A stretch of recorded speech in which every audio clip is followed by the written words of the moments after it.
It's not necessary ban sniu yang le ni no ban sa ban thap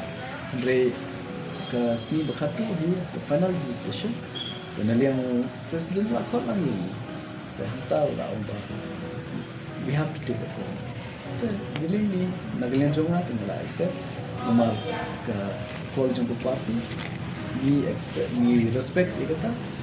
namar aku por ba ai ni ro mi don kan armor ai ni tang armor sebelum bikin dia don mak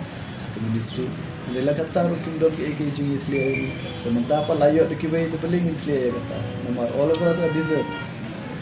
ndo kata long how are you less to don kata ke sentiment mo jong personal feelings jong ko dia kata I have no comments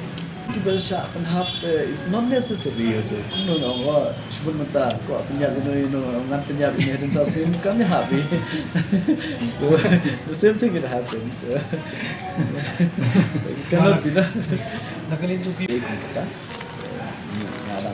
ngadang kemen kita parti baik cengaru dan kemen ni jual hasil dah baik cengaru ngan ngataran kita mangat baru angki melis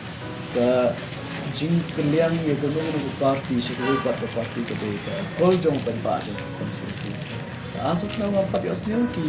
jong konstitusi yang ngabu kila ye clear ye party UDP kidang yehud to boleh kin pha yang asih party dan dia dah pen jong konstitusi